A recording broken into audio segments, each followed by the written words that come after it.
Quality और consistent performance के लिए सिर्फ सिल्वर पंप्स एंड मोटर्स, नाम याद रखना।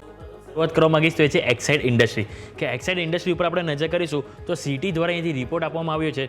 એમણે અહીંયાથી રેટિંગ આપે છે બાયના અને લક્ષ્યાંક આપણે જોઈશું તો અહીંયાથી ₹160 પ્રતિ શેર આપવામાં આવ્યો છે. હવે એમનું કહેવું શું છે રિપોર્ટ આપવા પાછળ તો એ જાણીએ તો ત્રીજા ક્વાર્ટરમાં અનુમાનથી સારું પ્રદર્શન રહ્યું છે અને સામે જે સોલરાઇઝેશન છે એના કાર્યક્રમોમાં મજબૂત માંગ અહીંથી આવનારા દિવસોમાં જોવા મળશે, જેના કારણે તેઓથી ખરીદી કરવાની સલાહ આપી રહી છે. બીજું આપણે જોઈશું તો હવે એ છે મોર્ગન સ્ટેનલીનો રિપોર્ટ આવ્યો છે બજાજ ઓટો ઉપર. હવે બજાજ ઓટોમાં ઓવરવેટના રેટિંગ આપવામાં આવે છે. લક્ષ્યાંક ₹9,951 પ્રતિ શેર આવે છે અને આપણે સ્ટોક પણ જોઈએ તો 12,000થી ઘણો ખાસો નીચે આપણને સ્ટોક અત્યારે આવી રહ્યો છે. હવે એવામાં અહીંયાથી મોર્ગન સ્ટેનલી ખરીદીની સલાહ આપી રહ્યા છે. હવે સ્થાનિક ઇન્ડસ્ટ્રીઝ 6-8% ગ્રોથ બતાવશે. એક્સપોર્ટ બિઝનેસમાં વાર્ષિક 20%થી વધુ ગ્રોથની આશા છે. એના કારણે તેઓ અહીંથી ખરીદી કરવાની સલાહ આપી રહ્યા છે. ઓવરવેટ રેટિંગ સાથે તેઓથી લક્ષ્યાંક અપડેટ કર્યા છે. નેક્સ્ટ બજાજ ઓટો ઉપર સિટીનો અહીંથી રિપોર્ટ આવે છે અને સિટીને આપણે રિપોર્ટમાં જોઈશું તો એમણે સેલના રેટિંગ આપે છે. અહીંયા આપણે જોયું મોર્ગન સ્ટેનલી ઓવરવેટના આપી રહ્યા જ્યારે અહીંયાથી સિટી દ્વારા સેલના રેટિંગ આપવામાં આવી રહ્યા છે લક્ષ્યાંક ₹7,900 પ્રતિ શેરના. ગ્રોસ માર્જિનમાં સારો સુધારો થયો છે. એન્ટ્રી લેવલના બાઇક સેગમેન્ટમાં નબળું પ્રદર્શન એવું એમનું કહેવું છે. એટલે કે એમના જે એન્ટ્રી લેવલના જે હાલ જે બાઇક છે એમાં હજી જે કંપની છે એને એટલું ખાસ પરફોર્મન્સ નથી કર્યું, જેના કારણે સિટી અહીંયાથી થોડો નાખુશ છે અને તેઓ જે સેલના રેટિંગ આપ્યા છે. નેક્સ્ટ આપણે નજર કરીશું તો હુન્ડાઈ મોટર્સ ઉપર આવ્યા છે. તો હુન્ડાઈ મોટર્સ ઉપર મોર્ગન સ્ટેનલીનો અહીંથી રિપોર્ટ આવે છે અને રેટિંગ અહીંથી ઓવરવેટના આપ્યા છે. હવે એમનું જે ટાર્ગેટ છે 2,261 પ્રતિ શેર આપવામાં આવ્યું છે. ત્રીજા ક્વાર્ટરમાં આવકનું જે નબળું પ્રદર્શન જોવા મળ્યું છે, પરંતુ સામે વેચાણ વધારવા ડિસ્કાઉન્ટ આપવાથી અસર અહીંયાથી આજે જોવા મળી છે એવું એમનું કહેવું છે. એટલે કે વન ટાઈમ ઓફ જે ડિસ્કાઉન્ટ આપ્યું જેના કારણે અસર જોવા મળી છે, પરંતુ ઓવરઓલ તેઓ આ કંપનીને હજુ પણ પોઝિટિવ જોઈ રહ્યા છે, જેના કારણે તેઓ ઓવરવેટના રેટિંગ આપી રહ્યા છે.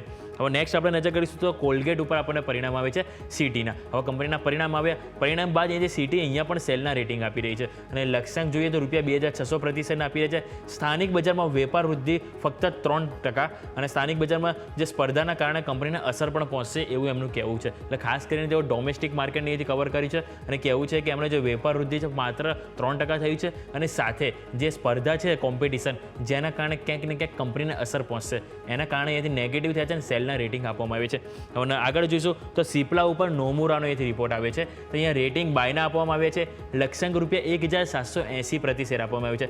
ત્રીજા ક્વાર્ટરમાં અનુમાનથી સારા પરિણામ આવે છે અને બીજું કે અમેરિકન પ્રોડક્ટના લોન્ચિંગમાં મોડું થવાની થોડીક શક્યતા અહીંયાથી તેઓ જોઈ રહ્યા છે, પરંતુ હાલ તે કંપનીના જે પરિણામ સારા આવે છે જેના કારણે એઝ ઓફ નાવ તેઓ અહીંથી બાયના રેટિંગ આપી રહ્યા છે અને લક્ષ્યાંક તેઓ અહીંયાથી 1,780 આપ્યા છે. હવે સિપ્લા ઉપર HSBCનો રિપોર્ટ આવ્યો છે. એમાં સિપ્લાએ જો રેટિંગ અહીંયા પણ બાયના આપવામાં આવે છે અને ટાર્ગેટ ₹1,800 પ્રતિ શેર આપવામાં આવે છે. ત્રીજા ત્રિમાસિકમાં અહીંયાથી અનુમાન કરતાં સારા પરિણામ આવે છે અને બીજું કે ઓછા રિસર્ચ ખર્ચના કારણે આવક અનુમાનથી સારી છે. સ્વાભાવિક છે કે કંપનીનો જે બી ખર્ચ હોય છે એ બચે તો ક્યાંક ને ક્યાંક એમની જે આવક છે એ બચતી હોય છે, જેના કારણે એમની ઓવરઓલ પ્રોફિટેબિલિટીમાં ક્યાંક ને ક્યાંક ઇમ્પેક્ટ સારી જોવા મળતી હોય છે. એના કારણે જે એમનું જે ક્વાર્ટરનું પરફોર્મન્સ પણ સારું જોવા મળ્યું છે અને એ જ કારણથી અહીંયાથી HSBC ખરીદીની સલાહ આપી રહ્યા છે અને લક્ષ્યાંક તમારે સ્ક્રીન ઉપર. હવે આપણે વાત કરીશું તો M&M ફાઇનાન્શિયલ કે જેના ઉપર HSBCનો આપવામાં આવ્યો છે અને અહીંયાથી તે રિડ્યુસ કરવાના છે. એટલે કે તમારી પાસે જે બી શેર હોય અને તમે એથી રિડ્યુસ કરી શકો છો. એથી રિડ્યુસ રેટિંગ આપવામાં આવે છે. લક્ષ્યાંક ₹320 પ્રતિ શેર આપવામાં આવ્યા છે. હવે એમનું કહેવું એવું છે કે ઓપરેટિંગ નફો અહીંયાથી ઓછો રહ્યો છે અને સાથે કે જે ચોખ્ખો નફો પ્રોવિઝન રિલીઝ થવાના કારણે એથી સારો રહ્યો છે. એટલે કે ઓવરઓલ જે નેટ પ્રોફિટ છે એ પ્રોવિઝન થોડા રિલીઝ થયા છે કંપનીના, જેના કારણે એમને ઇમ્પેક્ટ સારી જોવા મળી છે, પરંતુ ઓવરઓલ જે એમનો જે ઓપરેટિંગ નંબર હોય છે, જે કામકાજ પરથી જે આવક જેમનો નફો આવ્યો છે એ અહીંયાથી જે અનુમાનથી ઓછો રહ્યો છે, જેના કારણે તેઓથી રિડ્યુસના રેટિંગ આપી રહ્યા છે. નેક્સ્ટ આપણે નજર કરીશું તો SBI કાર્ડ ઉપર પરિણામ આવે છે. SBIના પરિણામ આવે એ બાદ HSBC અહીંયાથી રિપોર્ટ આપ્યો છે. તો અહીંયાથી આપણે રેટિંગ અહીંયા પણ રિડ્યુસના આપવામાં આવે છે અને એમનો જે લક્ષ્યાંક 580 પ્રતિ શેરનો આપવામાં આવે છે. એટલે રેટિંગ પણ સાથે આપણે તેઓ અહીંથી લક્ષ્યાંક પણ ઘટાડે છે અને નજર કરીશું તો ગ્રોથ આઉટલુક નબળું દેખાઈ રહ્યું છે અને સામે એસેટ ક્વોલિટીને લઈ પણ અહીંયાથી અનિશ્ચિતતા જોઈ રહ્યા છે અને આ જ કારણથી તેઓ અહીંયાથી રિડ્યુસના રેટિંગ આપી રહ્યા છે. હવે નેક્સ્ટ આપણે નજર કરીશું તો BHEL એટલે કે ભારત હેવી ઇલેક્ટ્રોનિક્સ લિમિટેડ ઉપર અહીંયાથી CLSA દ્વારા રેટિંગ આપવામાં આવે છે. રેટિંગ અંડર પરફોર્મના આપવામાં આવે છે. અહીંયા પણ તેઓ નેગેટિવ રેટિંગ આપી રહ્યા છે.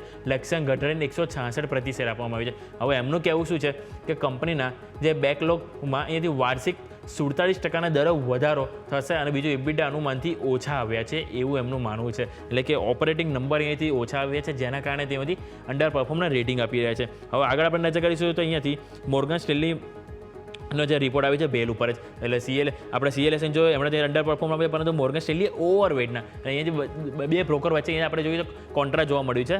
હવે આપણે જોઈશું તો મોર્ગન સ્ટેનલી ઓવરવેટ સાથે લક્ષ્યાંક ₹352 જ્યાં CLSA આપ્યો છે આપણે જોઈએ તો રેટિંગ 166 અને આપણને મોર્ગન સ્ટેનલી દ્વારા 362% આપવામાં આવે છે. એટલે અહીંયાથી દરેક બંને તરફથી આપણે કોન્ટ્રા જોવા મળ્યું છે. હવે IGL ઇન્દ્રપ્રસ્થ ગેસ લિમિટેડ કે જેની ઉપર CLSA દ્વારા આઉટ પરફોર્મના રેટિંગ આપવામાં આવે છે અને લક્ષ્યાંક ₹440 આપવામાં આવ્યું છે. ત્રીજા ત્રિમાસિકમાં નફો સારો રહ્યો છે. સામે મેનેજમેન્ટનું 10% વોલ્યુમ ગ્રોથનું અનુમાન છે જે સારું એવું છે અને જે પસંદ આવ્યું છે CLSA ને એના કારણે તેઓ અહીંથી આઉટ પરફોર્મ એટલે કે પોઝિટિવ રેટિંગ આપી રહ્યા છે અને લક્ષ્યાંક ₹440 આપી રહ્યા છે.